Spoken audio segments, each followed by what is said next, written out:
Doctor Rousseau, ¿cómo le va? Buenas noches. Usted también es un militante político, así que al margen de lo económico, ¿cómo ha vivido esto de hoy? Con mucha tristeza,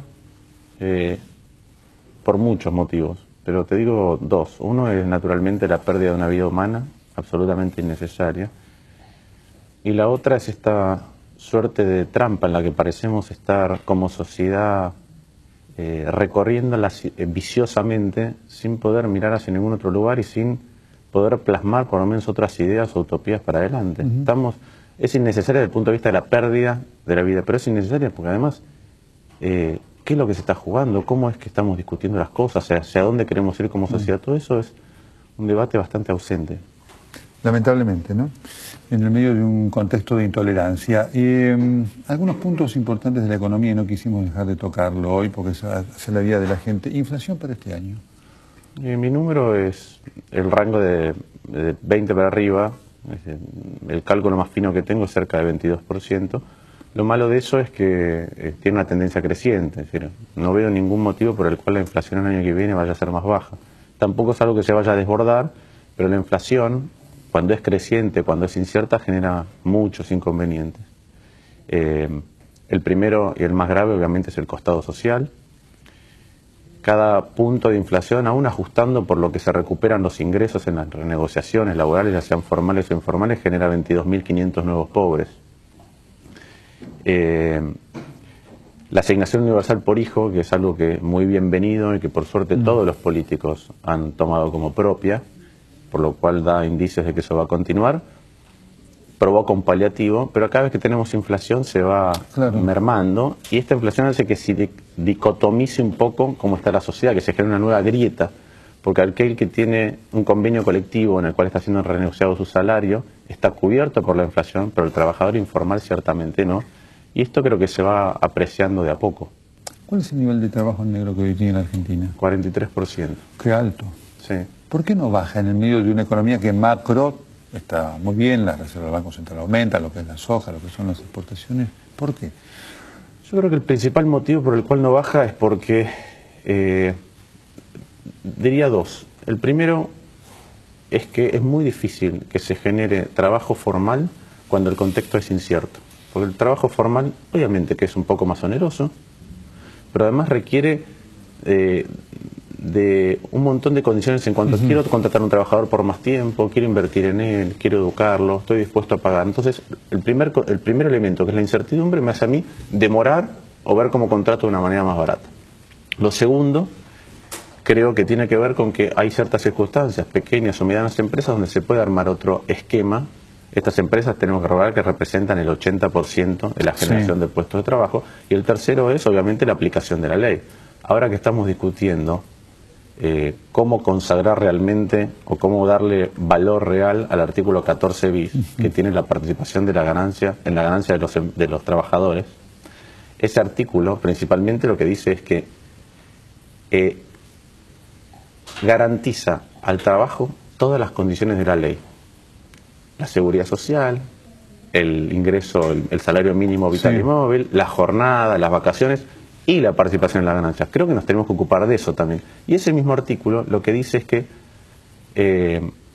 la representación sindical será asociación libre y democrática. Que entonces estamos mirando solo un pequeñísimo apartado de ese artículo. Me encanta que lo miremos. Miremos también todo lo demás. En este contexto, lo que sucede con el crecimiento de la Argentina es que efectivamente la economía crece, pero la vulnerabilidad social no disminuye. ¿La perspectiva es la misma? Porque esto hace un país obviamente necesitado de paliativo y esencialmente desigual. Sí, porque es cierto lo que decís. Argentina creció desde el 2003 hasta hoy casi al doble de lo que es su ritmo histórico. Merced a salir de un pozo muy profundo que fue el que generó el 98-2002, nosotros perdimos 20 puntos del producto, y en base a esta fortaleza que en cierta medida está aportada por las condiciones estructurales externas. Eso es muy bueno porque nos blinda de cualquier cosa mala que se pueda hacer. Están entrando tantos dólares que a la gente no le preocupa que se acaben esos dólares, por decirlo de alguna manera. Lamentablemente estamos, en términos de qué tipo de crecimiento tenemos y cómo eso va modificando la sociedad, estamos mirando siempre el pozo del que venimos y no el contexto. a mí me parece que uno no se puede comparar con el pasado. Uno tiene que compararse, por lo menos desde el punto de vista de alguien que hace política pública, que está en el Estado, tiene que compararse, en primer lugar, con las oportunidades. Esto tiene que ver, por lo menos para nosotros, con el contexto regional. Claro. Todos los países de la región crecen entre el 4 y el 7% y todos tienen inflación entre 1 y 7%, con la excepción de dos. Argentina, que tiene 22 y tiene un crecimiento del 6-7, y Venezuela, que tiene una inflación de casi el 30 y tiene una caída en el producto. Pero todo el resto es un lote muy chiquito que funciona igual. Y no digo Chile, Brasil, Uruguay, digo Colombia, Ecuador, Perú, Bolivia, todos. Entonces me parece que con respecto a la oportunidad, estamos mirándonos a nosotros en lugar de qué otro tipo de sociedad se puede construir. Y el segundo elemento que hay que mirar para compararse es con el futuro, que es lo que uno deja a futuro. Y ahí creo que si bien el crecimiento es muy bueno, el indicativo o el indicador de que hay ciertas enfermedades que tenemos los argentinos desde el punto de vista de nuestro tejido social que no mejoran, está mostrando que hay algo que no estamos haciendo bien y que ese mismo caldo es lo que genera pequeñas inconsistencias o vulnerabilidades a futuro. Son graves no por el contexto internacional, pero es una pena no aprovecharlo en mayor profundidad. 3 preguntas finales. En este contexto, ¿la necesidad de existencialismo va para largo en la Argentina? Si todo siguiera igual, sí. Yo creo que el gran desafío del próximo gobierno es plantearse, no mirar, cuando uno mira a Argentina tiene como un ciclo pendular, oscilante, y siempre nos estamos comparando con el último pozo del que venimos, cuando en realidad lo que tenemos que preguntarnos es cómo crecemos.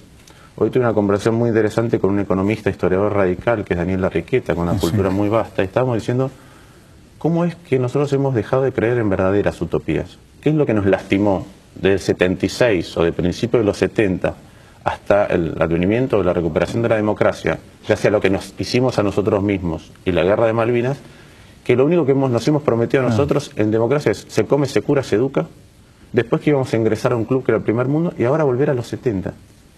No queremos progresar hacia adelante, no queremos, yo el otro día lo ponía en términos de el mundo hace un nuevo Mini Cooper, un nuevo escarabajo y nosotros queremos volver al mismo Torino de hace 35 años. Entonces, yo creo que se puede dar otro salto, hay que corregir ciertas cosas. Si no, sí, porque del menemismo fue una cultura de pobres desamparados y hoy tenemos pobres subsidiados. Claro. Pero el número es el mismo, había 10 millones de pobres antes y ahora hay 11 millones. Entonces creo que lo que tenemos que pensar es cómo construimos otro futuro. ¿Por qué cree usted, la segunda pregunta antes de terminar, por qué cree usted que el gobierno esto no lo ve así? Porque, primero porque creo que en términos económicos o en términos de una perspectiva un poco más histórica o abierta, le falta. Se está mirando la economía no como si fuera un sistema, sino pequeñas medidas que son desconexas una de la otra, y no está mirando hacia afuera. Tiene una percepción como si estuviera detrás de un plexiglas y el mundo hubiera pasado, o nosotros, o ellos, pasaron a un lugar que es inasible y que ya van a ver cuando les toque lo que les toque. Y eso yo no creo que sea así. Y le cuesta mucho tener discusiones. Parte de las cosas malas que tenemos, a pesar de la fortaleza estructural, es que no estamos pudiendo tener un diálogo. Y el mejor ejemplo de esto es la inflación. ¿Tenemos motivos para tener inflación en la Argentina cuando uno ve el contexto regional? No. Se puede crecer sin inflación, está clarísimo. Se puede sacar millones de pobres, como ha hecho Brasil, con un contexto así. Ahora, si uno no lo admite, si uno no dialoga con economistas diversos sobre qué medidas habría que tomar, cada uno tendrá su cariz ideológico. Si uno no dialoga con la oposición, es mucho más difícil. La última, ya personal, ¿le gustaría ser ministro de Economía otra vez? En eso yo siempre pienso las cosas mucho más en términos de proyecto colectivo. Si hubiera un proyecto que me entusiasme, estaría en cualquier lugar colaborando con un proyecto que me entusiasme. Tengo 39 años. Quiero ver otro futuro, pero me parece que tenemos que bajar la ansiedad. No hay un salvador, no va a venir otro presidente a hacer lo que no se hizo en 35 años. Ahora, si entre todos, como dicen varios, incluyendo yo te he escuchado, pero también lo he escuchado a Tomás Abraham, si nos interpelamos como sociedad, no solo al poder, y podemos construir otro tipo de proyecto colectivo, voy a colaborar en cualquier lugar. ¿Está próximo a encontrarlo, ese lugar y esa persona?